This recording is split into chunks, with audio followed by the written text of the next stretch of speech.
Please welcome the writer, co-director, and the star of We'll Never Have Paris, Simon Helberg.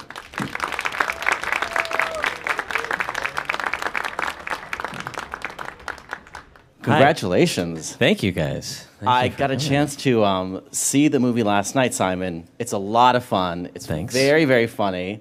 Appreciate that. And it's also very, very autobiographical. Yes, yeah. Unfortunately, in more ways than I wish to admit, but I must, since you are all here waiting for my confession. I made a lot of mistakes, and my wife and I had a pretty rocky, clumsy road before we got married, and this is the story. And we actually directed this together. So we went back, told the story of our demise on film in some strange masochistic move. So there it is, and now we invite people to laugh at our pain. Well, what I find fascinating about that is that most of us really try to forget when we have tremendous romantic screw-ups. Yes, that's where disease comes from. We're going to get rid of disease pretty soon if we keep making movies like this. You want things to fester. But no, I decided to go back to the exact location in which I made all of these poor decisions and, reenact them, bring a film crew. And this time, I let my wife actually call the shot. So it's like if you have an argument with somebody or you do something terrible, you usually try to sweep it under the rug. You don't go back and say, let's redo this. And now you also get to tell me what to do, how to do it better. So it kind of was like a great revenge for her. I think maybe it was her plan all along. But before you let her get that revenge, you wrote the script without even telling her you were writing it, right? Yes, the genius that I am. That seems risky. Yeah, it was the cherry on top of a bunch of clumsy moves. So yeah, it was a pretty disastrous road getting to where we are, and it was such an embarrassing proposal that she hadn't even told her family or friends. And I think everybody probably can relate to a less than ideal proposal. But this is the Chernobyl of proposals, as I like to call it. And then, the icing on the cake was that I then decided to write this script, and I had started telling people around town this story, which they thought was hilarious, but I forgot that she hadn't told anybody that story. So this movie might actually, the sequel will be how this movie actually did destroy our relationship. But she thought it was funny. That was, I guess, she was the toughest critic. So I tried to be honest. I try to be, tell an entertaining story, just the way that I would sit down and tell somebody, hey, you want to hear the craziest proposal story of all time? And I guess that's the film we made. And we'll talk in a second about your character in the film, Quinn, who basically has these experiences that are very much like your own and your wife's. I don't know where I got it. But I'm curious about when these things were happening to you, when you were having these terrible proposal type lead up with your own wife, and when things were going wrong in your own relationship and it looked like you were not going to in fact marry your wife, you were writing all of these things down in preparation to write the script, I heard. Right? To a degree. I mean, that would make me sound very LA kid of you. Yeah, that's like the most horrible, what a shallow person I must have been.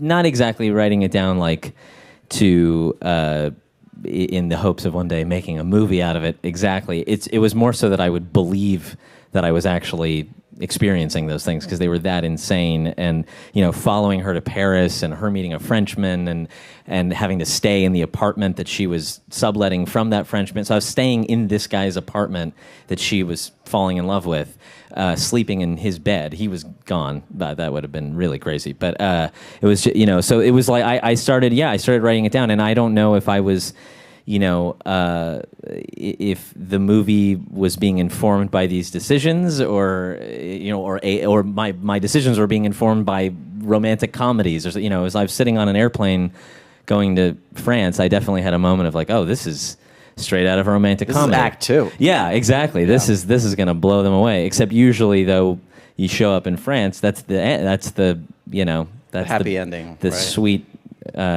Tidy ending, except in this case, I knocked on the door and it looked like she wanted to have me committed. So I knew I had made a mistake. So we should say, for those who haven't yet had a chance to see the film, and you can in fact see it in theaters starting tonight, and video on demand, iTunes, everything starting tomorrow, your character Quinn is about to propose to his girlfriend, and Yes. then... And then, yeah, I mean, life and art are at this point, the movie is definitely a bit of a departure from what exactly happened. So I'll talk about what happens in the film as opposed to life, and it's hard for me to remember which is which. But in the film, yeah, very happy. My character is in a content that been in a relationship for 10 years, been trying to propose for a while, but just never got around to it, and has an epiphany. He's going to propose, and then this beautiful, tall, blonde coworker that he works with confesses she might have feelings for him. I think, in fear that she might lose this guy as a friend once he gets married, and she dates kind of these like homunculus sort of meathead guys, and he's a sort of dorky intellectual. So she thinks, yeah, maybe I need a sensitive guy like him, and it throws him off completely. He thinks, oh my God, a tall blonde girl? How I gotta explore this. I gotta sow my oats. I gotta be a man. And after trying to sow an oat, failing, and exploring his manhood, which was just a small little well of manhood, Quinn runs back to his true love, Devon, and she's fled to Paris. And so it's just this whirlwind of bad decisions, and hilarity ensues. Hilarity does ensue. There are a bunch of great moments in the film I want to talk about, but we've got a couple clips here. Yeah. Starting with one where your character, Quinn, is with Kelsey, played by... Yes, played by Maggie Grace, who's beautiful and wonderful, and Taken, and Lost, and many other wonderful things. And she is the blonde in the character I was describing. And this is the scene after I said, hey, I'm going to propose to my girlfriend. And she said, oh my God, I think I might have feelings for you. And I said, oh, wait. And then we all were going out to get pizza. And she shows up with the guy she's dating, and I'm there with my girlfriend. And it's just an awkward dinner. Let's take a look. Whoops. I don't want to get too personal, but Maggie Grace has a great line in the film that I wonder how autobiographical that is, too. And she says, Quinn, are you really going to marry the very first woman you've ever been with? Yeah, it's kind of the crux of, I guess, my character's dilemma. No one really ever... I don't think anyone said that to me. I think I said that to myself, probably, which, it's... I hadn't lived a wild, debaucherous life, and I hadn't, left a sea of women in my dust.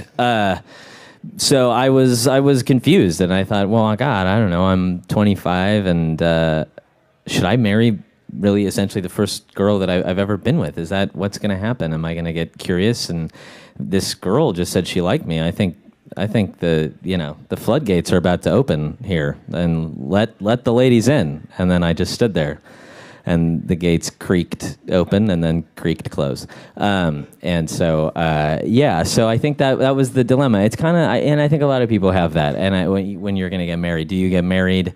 You sort of see the end of your life. You see your mortality. I mean, it's a wonderful, beautiful thing, but there is this kind of finality to it. So I had some concerns, and I just handled it terribly. Yes, you did. Yeah.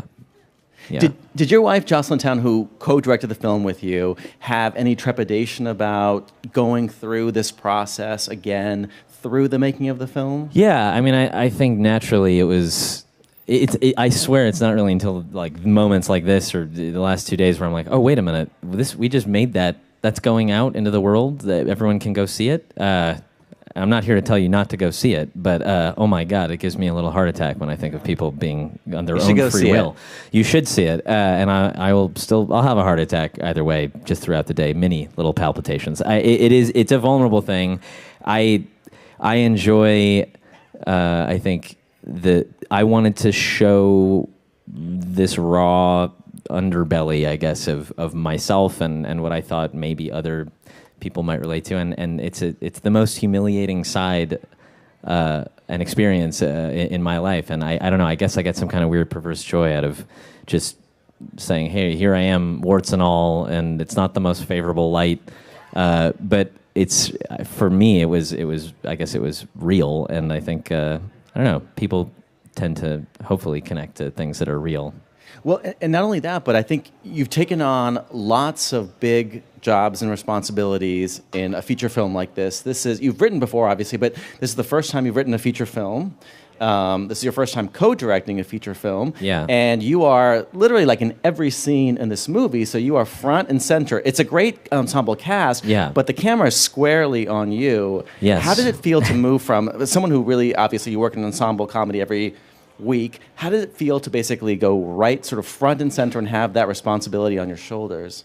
Well, it's why it's why I wanted my wife to direct it with me. I mean, aside from her being a great director, she had written and directed a movie before this, a completely different story, and we'd worked together in theater and done stuff like that. But yeah, I needed help, and I also thought, a female perspective, and not to mention it being our story, but it was hard. I had to kind of compartmentalize each job.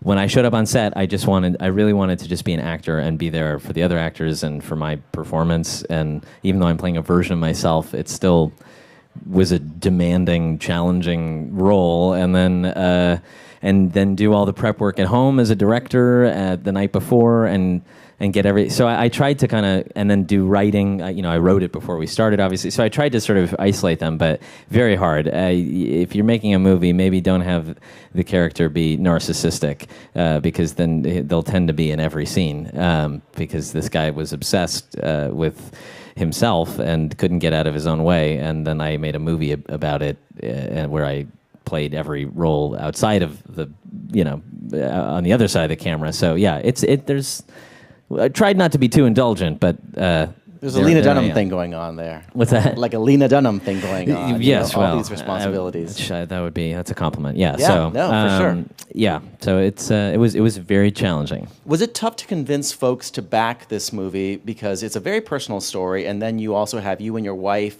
directing it, which makes it even more sort of personalized, and it's tough getting any film made. Was it tough to get a film like this made just because you had to convince folks that you were ready for this? Yeah, it was unbelievably hard. I don't even know how to begin. I don't even know how we did it ultimately. I mean, and it wasn't for lack of excitement about the script. I don't say that as like a self-congratulatory thing. People really did like the script. People kind of jumped on board quickly, and then we sort of sat for a while, and we kind of had to revamp things to get it moving again. But this budget range and this style movie and all these things, you look at the movies, look at the theater. I'm sure the movies that we're playing with this weekend are quite different. I'm sure there's Boy superheroes. Next Door. Yeah, well, yeah, I'm sure there's guns and superheroes and sequels and franchises, and it's just a hard thing. So in some ways, it's it can be harder to get a couple $1 million for a movie than it can to get 50 million. Yeah. It's actually shocking and strange, but even with a fantastic cast. So it took a lot of willpower and a lot of bullheaded, relentless perseverance, and then it's also you're pushing your own story. So Right. I don't know, for somebody who's somewhat or deeply insecure, it's weird to be out there saying this story needs to be heard and it's about me and I wrote it, I'm gonna be in it, I'm gonna direct it, I'm gonna produce it. So, but it's great. I don't like to go out and self-promote that No, much, it is funny, as 'cause I sit here self-promoting. But Well, no, but just observing you back in the green room and here, I do get the sense that you are not a self-promoting person, and therefore, this is even like a bigger task to sort of bring this to happen. And the choices that you make in casting are really interesting. I mean, Melanie Linsky, who's wonderful and plays your Oh, yeah. wife in the film. So great. How did you decide to ask her to do it? Because also the combination of you and her as a believable couple is really the crux of the film. Yeah, and her character is, again, I'm in every scene, and so it's my character's journey. So in some ways, some of the other characters don't, none of them have as much screen time as me, but it's, our relationship is at the center, even though it's through my eyes. And so we needed somebody that you could hopefully fall in love with at first glance, and that was somewhat maternal, but sexy, and the kind of girl that, everybody is in love with, but you sort of think you're the only one. That was kind of how I pictured her. And she is that, and she's so great and natural, and she's funny, and you just you care about her when you see her, and you're charmed by her. And so, even though we don't set up, the movie just jumps right in essentially, and that was something that was kind of a struggle, and I think something that worked well too. But it was a struggle in the sense that it's hard to jump into a movie without getting to know people. But I felt that we could get some mileage out of how wonderful she is, just looking at her and hearing her speak. And so that was an easy decision. And she knew you guys before, right? So she had seen this story up close. She had lived the actual story. We actually did know her. Yeah, we did know her when we were going through this breakup in real life, which is bizarre. And then, and there are and the other person in the movie that I did know that's one of my best friends is Jason Ritter, and he plays her brother, who we're all friends with in life. It was a very incestuous thing. And then the other cast was just cold calling or writing, Alfred Molina and Maggie Grace and Zachary Quinto are all people I didn't know and are all so wonderful. And Judith Light. Judith Light is amazing in anything. Yeah. Just it's a short bit in the film, but boy, she pops. Yeah. I mean, and Kathleen Chauvin was our casting director, who does like huge movies along with, also art house movies, but like Spider-Man, but then she did John Adams, and she's a New York casting director, and we shot in Brooklyn, and originally I wrote it. I didn't want the location to be a character in the movie, except for Paris, but I didn't want the whole America part to matter that much, I guess. But I guess I had written it for LA because I had a lot of driving things and going up the coast and stuff. And so we decided to shoot in Brooklyn, and I had to alter it, but it brought all of these wonderful New York actors, and Brooklyn, the locations, all the interiors of Paris are shot in Brooklyn as well, which is, I don't know if that's a fun Brooklyn fact. Brooklyn is better than Paris anyway. I opt for Brooklyn. So it was the biggest heat wave in 40 years in New York. So that was, people were passing out from heat stroke, which was fun. And if you look closely, you'll see sweat pouring off of my face throughout moments. But it's good because I was supposed to be a very panic ridden person. So sweat was an added feature. And in terms of your own personal panic, what part of this made you most nervous? Because here you are carrying big parts of this movie on lots of fronts, from the writing, co-directing, acting, or even, I'm sure, getting the financing, et cetera. So what part sort of weighed most heavily on you? And today now with the release, I'm sure you are also sort of on pins and needles and seeing how... Yeah. If you're asking me to pick a part of this journey that caused me the most panic, I'd say I can't pick one, because it was a steady flow of... I lost 15 pounds making this movie, which is ridiculous, because I weigh, I think, 45 pounds total. So it was very bizarre to see me get skinnier, and you can see it in the movie. It was just, and that was partially heat wave and partially stress. And I'm just trying, I don't know, it's I guess... no matter what we do, whether it's Big Bang or this, or if I wrote it or didn't, it's always vulnerable putting yourself out there. This is a bit heightened, and I'm just trying to, I'm trying to breathe through it. But I think we made a really funny movie, and it's personal, and it's, there are moments that are dark and gritty, and there are moments that are fluffy, and there's, popcorn moments, and there's whatever. There's a whole slew of. I guess it's a lot of me up there, and There's a scene that I think brings a lot of these moments to the fore, which is when you are in Paris and you come across your would-be wife, who is now with someone else, with a French violinist, really. Yes. So let's show that clip. And this is him. Where I've crashed the grandparents, my wife's grandparents' apartment in France, and I showed up there to continually badger her and try to win her back, and the Frenchman that she was falling for happens to be there and is pontificating about his little violin. And that's Eben Moss-Bacharach is his name, that actor. He's on Girls now. I don't know if people watch Girls. There's a famous thing he just did on Girls. Yes, very Even famous. if you don't watch Girls, you probably saw. I gave him that idea. He's amazing, and is the one thing for me, really, that I just die laughing at I've seen the movie 1,000 times, and he continues to make me laugh. So that's Guillaume, the other man. And my character plays... I work in a floral shop, but I'm this piano player who's too embarrassed to play in front of people, and yeah, trying to get a gig at a Thai restaurant playing jazz, and he's this virtuoso violinist, and so there is a showdown inevitably that must happen, yeah, so that I never met the real Frenchman, thank God, but I tried to make him annoyingly nice and charming, because there's nothing worse than that. If he was mean and villainous, he'd be like, but just really charismatic. So annoying.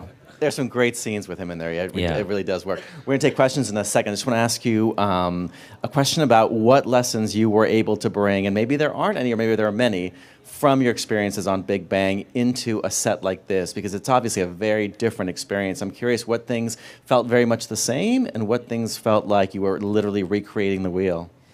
Yeah, I mean, well, first of all, my role on Big Bang is an actor, and there is a forgive the pun, I guess, but there's somewhat more of a science to what we do over there in terms of, well, you know, the writers are incredible, and there's a rhythm, and there's jokes, and you have to land them, and I mean that's not your intention. You want to play. You're an actor, so you're not a stand-up. You're trying to be truthful and everything. But yeah, there's a little bit more of a science to it, I guess, and it's a different medium. Obviously, we're shooting Big Bang. We shoot from an audience and 4 cameras, and if the laughs aren't coming, they'll rewrite it, and it's I guess in some ways laughs are a priority. I was making a comedy, so I was hoping for laughs, but no one's laughing on the set, and you don't know how that's gonna play out later when you edit it all together. But I mean, what I did try to take into this is the getting in and out of scenes and a rhythm and a pace that you see on TV, and sometimes people seem to disparage it. I don't know. I think people talk pejoratively about a sitcom or this or that. It's kind of like light fodder, and sometimes it is, and that's okay too. But I think you have 22 minutes to tell a story on a sitcom, and the rhythm should be tight, and the ins and outs of the scenes should be clear and funny, and so yeah, I tried to bring some of that, I guess, just the pace. That was my main. There are laugh out loud jokes, including you make an Anne Frank joke that works, and I thought, wow, that what is Anne really, Frank joke doesn't work. Honestly. That is really brave. Pablo, should we turn it over to questions? I did want to ask you, you know, when you make a movie about Paris, don't you have lots of people, especially about romance in Paris, don't you have people coming to you and sharing with you, you know, they want to like connect and they want to emote and give you their romantic stories? And have you heard some very funny stories of their own, other people's experiences? Yeah, I mean, I definitely, that was sort of what compelled me to really sit down and write this, was that every time I would tell somebody this story, they would all have their own version of it, and not quite as intercontinentally. Yeah, there you go. You as well. So yeah, they didn't usually span continents and have quite the humiliation factor, but so yeah, I think that's a common thing. I think people, to feel like they're in control or something, have to kind of, you know, set fire to their life and take themselves out of their comfort zone, and then prove that they can put it all back together again, or you know. And I don't think that is a reflection of whether you're in love or not in love. I think I was in love with, you know, with my wife. I just self-destructed. So yeah, I've heard a lot of people come out of the woodwork and say, "Oh my God, our breakup before we got," you know, and everyone's like, "I had this proposal. It was going to be rose petals, or there was going to be a skywriting, and you know, the plane ran out of gas, and it was just black smoke, whatever." No, nothing ever worked out the way, you know, and it usually doesn't always work out exactly how we hope. So this is, I guess, a chance to laugh at that. Hello. Hi. I just had. Did you always want to study comedy, or did you lean towards? I think once I started acting, I definitely gravitated towards comedy, but I actually wanted to study drama more because I felt a little more comfortable in comedy than I did in drama. And then I studied at NYU, and the first year, one of my teachers said, "You don't do any more comedy.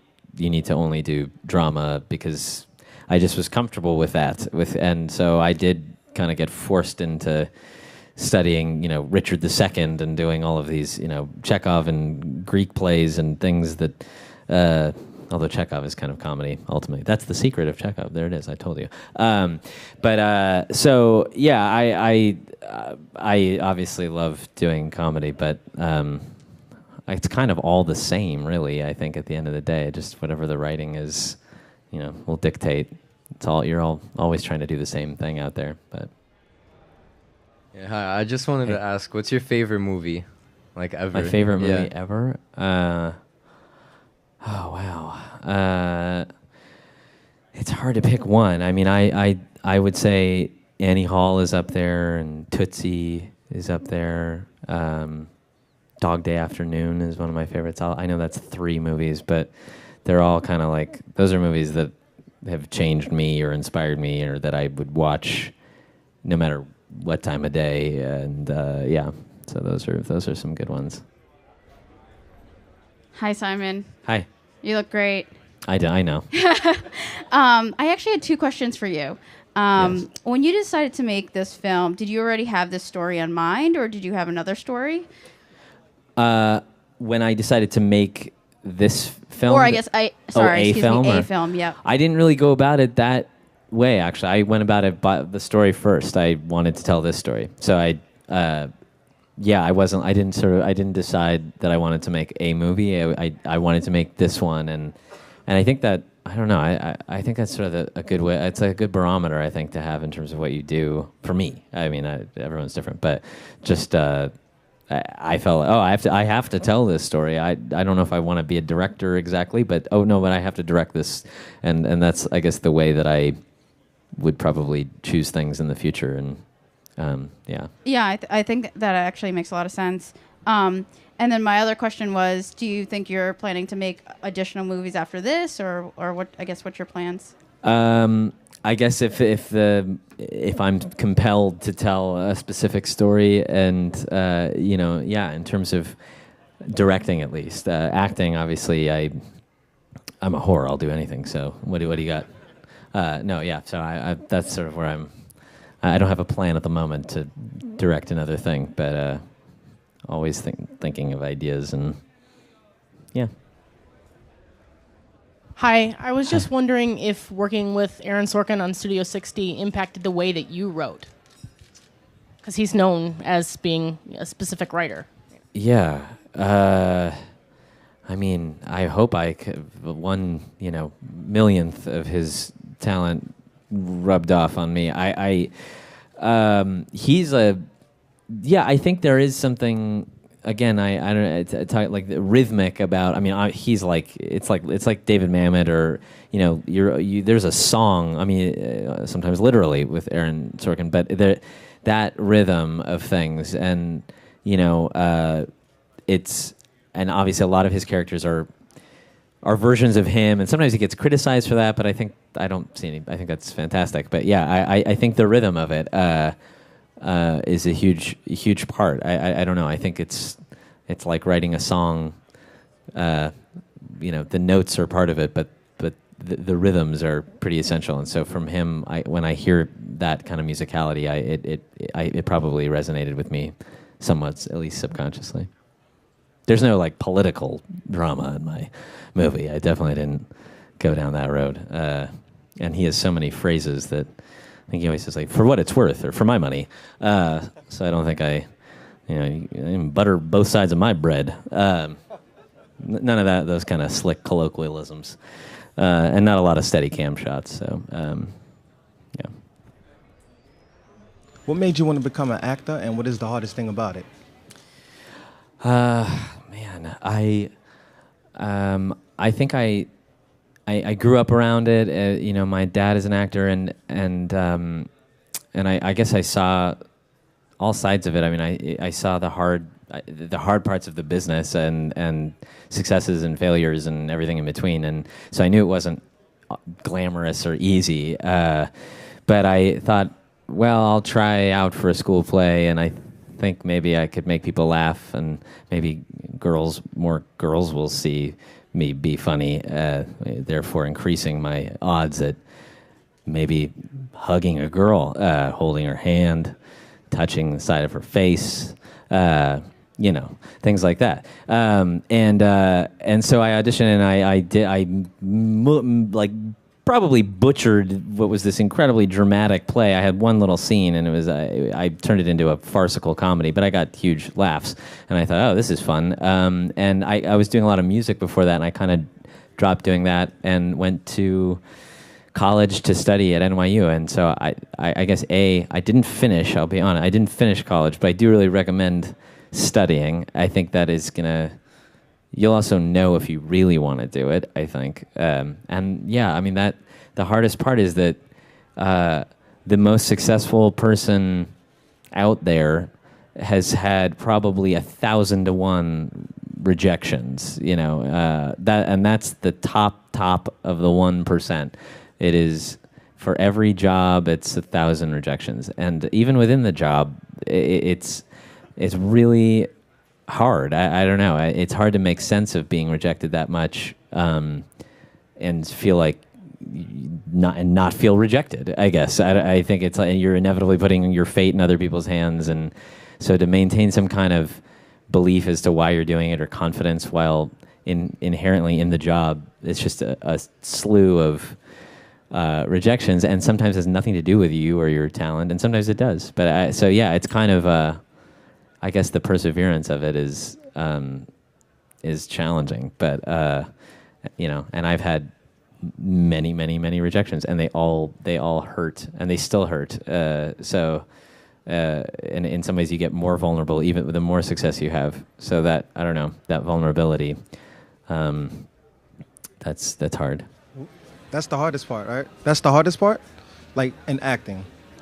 Well, like, what have you ever found hard? In the endeavor of acting, I would say, yeah. I mean, in terms of the technicality of acting, I don't know, I think just as a life decision, I think that is the challenge. But when you study it and all that, you get to see you get a little glimpse at what you're getting into. So it's usually a good way to kind of decide whether it's for you or not. But I mean, that's just my opinion.